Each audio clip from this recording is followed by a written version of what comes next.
राधा वल्लभ श्री हरिवंश आप सभी का स्वागत है हमारे चैनल क्रिएटिव कहानियां पर।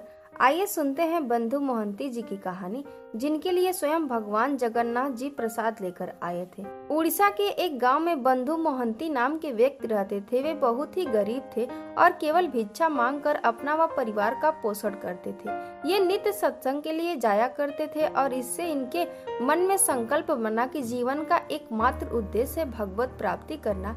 इसीलिए भिक्षा को भी ज्यादा महत्व नहीं देते थे। बस पेट भरने के लिए 2-4 घरों से भिक्षा का प्रयास करते थे। यदि ना मिले तो उपवास कर लेते और एकांत में खूब नाम कीर्तन करते। उन्होंने अपनी पत्नी को भी जीवन का परम लाभ समझाते हुए अपने साथ नाम कीर्तन करने को कहा।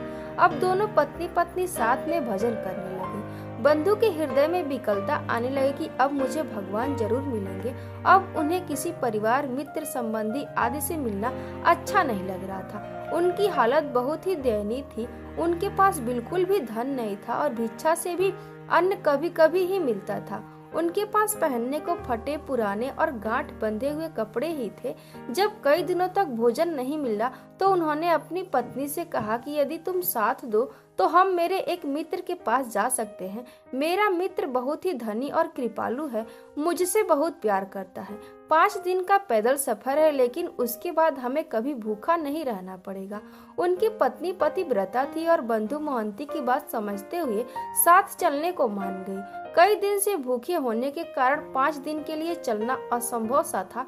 बंधु मोहंती अपने 2 बच्चों और पत्नी के साथ उस गांव से निकल पड़े। रास्ते में जब भी बच्चे या पत्नी भूख के कारण चल नहीं पाते तो बंधु मोहंती कोमल कोमल पत्ते चुनकर लाते और उनको खिलाते। उन्हें कई बार केवल पानी पीकर ही संतोष करना पड़ता और वो सब आगे बढ़ते रहे। अंदर से प्रभु मिलन की चाह इतनी तीव्र थी कि बंधु मोहंती को भूख की परवाह नहीं थी, लेकिन अपने बच्चों और पत्नी को भूख से तड़पते देख वो अंदर ही अंदर भगवान से रोते हुए प्रार्थना करने लगे कि हे प्रभु, मैं तो भूख सह सकता हूँ, पर मेरे बच्चे कैसे इतना कष्ट झेल पाएंगे।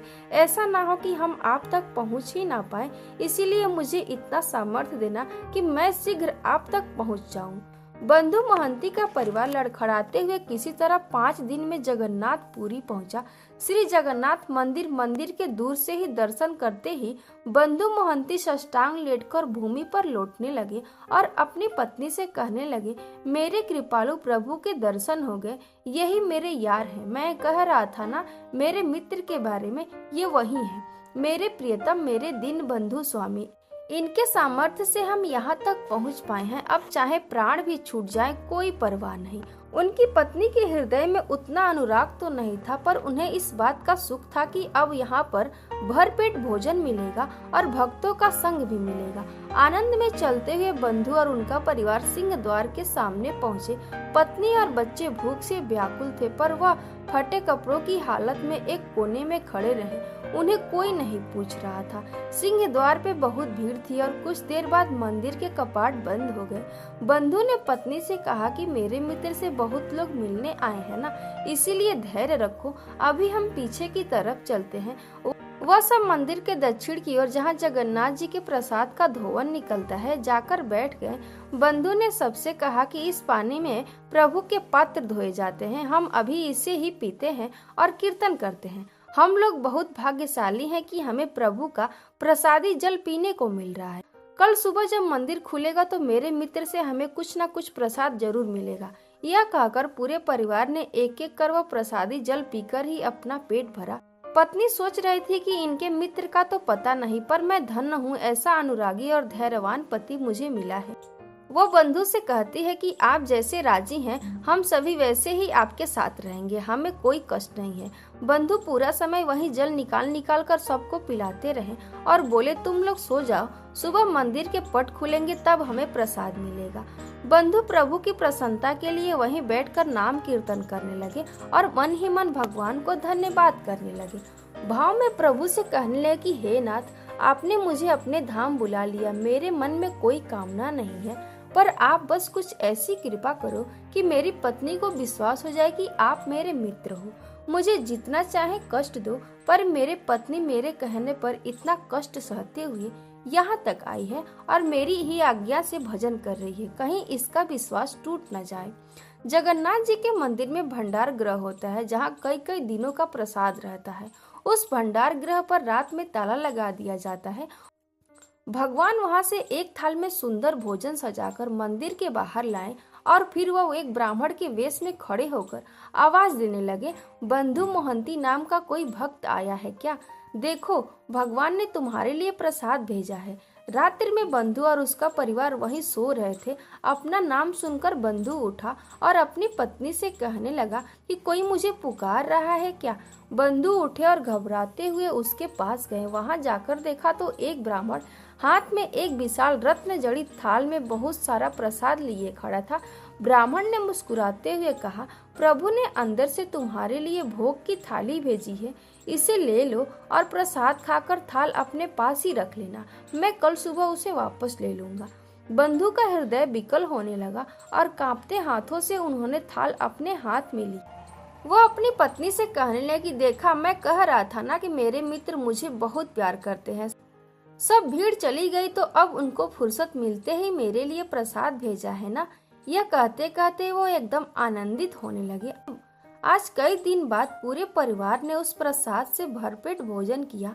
प्रसाद खाकर बंधु ने विचार किया कि इस थाल को अभी कहीं पहुंचा नहीं सकता, तो उन्होंने अपने फटे कपड़े में ही उसे लपेटकर अपने सिरहाने रख लिया। अगले दिन सुबह जब भंडार गृह खोला गया तो सबने देखा कि सब सामग्री अस्त व्यस्त थी। भोग का थाल गायब था और प्रसाद भी बिखरा हुआ था। इतना बहुमूल्य थाल गायब होने पर सब हैरान थे। कुछ लोग थाल ढूंढने बाहर निकले। बाहर नाले के समीप उन्होंने देखा कि रत्नों वाला थाल एक फटे कपड़े में बंधा चमक रहा था। हल्ला मचने लगा और सब सेवक बंधु मोहंती को मारने पीटने लगे। सब कहने लगे कि यही चोर है। बंधु की पत्नी रोने लगी और बोली कि कैसे मित्र हैं तुम्हारे, रात में प्रसाद खिलाते हैं और सुबह पिटवाते हैं। तुम तो कहते थे बहुत कृपालु हैं। उधर बंधु को जैसे ही थप्पड़ पड़ता वो जय जगन्नाथ कहते हुए नाम जप करते जाता। प्रभु अपने भक्त की स्थिति और धैर्य की ऐसे ही परीक्षा लेते हैं। कभी ऐसा संयोग बने तो हमें भी सह लेना चाहिए और उसे भगवान की इच्छा मानकर आनंदित होना चाहिए। बंधु मोहंती आनंद में मग्न होते हुए नाम जप करते रहे। कोतवाल ने उनसे पूछा कि तुम्हें थाल कैसे मिली? बंधु ने बताया कि मुझे तो पता भी नहीं था कि थाल कहाँ होती है और प्रसाद कहाँ होता है। रात में एक ब्राह्मण ने मुझे पुकार कर इस थाल में प्रसाद दिया। पुजारी ब्राह्मणों की पहचान कराए जाने पर बंधु ने बताया कि इनमें से कोई मानने को तैयार ही नहीं था और सब कहते रहे कि यह झूठ बोल रहा है। अधिकारी कहने लगे कि यदि यह अंदर घुसा होता तो बाहर प्रधान द्वार का ताला टूटा होता। ये थाल और प्रसाद लेने अंदर कैसे जा सकता है? उधर भीड़ बंधु को नीच दृष्टि से देखने लगी। सब कहने लगे कि देखो, यह गरीब कैसे जगन्नाथ जी के मंदिर में भी चोरी करने से भी नहीं रुका। बंधु मन में हंसने लगी और प्रभु की लीला देखकर प्रसन्न होते रहे। वह अपनी पत्नी की दशा देखकर प्रार्थना करने लगी कि प्रभु, मुझे तो आपकी हर चाल पता है, लेकिन आपकी कृपा पर मेरी पत्नी को अविश्वास मत होने देना। पुरी के राजा रुद्र गहन निद्रा में थे। प्रभु उनके सपने में आए और कहने लगे कि तुम यहाँ चैन से सो रहे हो, बाहर मेरे भक्त को चोर कहकर दुख दिया जा रहा है। तेरे कर्मचारी मेरे भक्त की पूजा ना करके उन्हें गालियां दे रहे हैं, उसके साथ मारपीट कर रहे हैं। मैंने रात में स्वयं उसे अपने भोग के थाल में प्रसाद दिया था।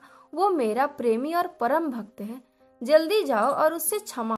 तुम्हारे राज्य में यदि ऐसे भक्त का अपमान हुआ तो मैं तुम्हें दंड दूंगा। प्रभु की भी विचित्र लीला है। एक तरफ भक्त को पिटवा रहे हैं और दूसरी ओर राजा से उसकी पूजा करने को कह रहे हैं। प्रताप रुद्र की आज्ञा करते हुए प्रभु कहने लगे कि मेरा आदेश है कि आज से मेरे मंदिर के संपूर्ण हिसाब किताब का अधिकारी वही होगा। उसके दस्तखत से ही पूरे मंदिर की व्यवस्था चलेगी। यह कहकर भगवान अंतर ध्यान हो गए।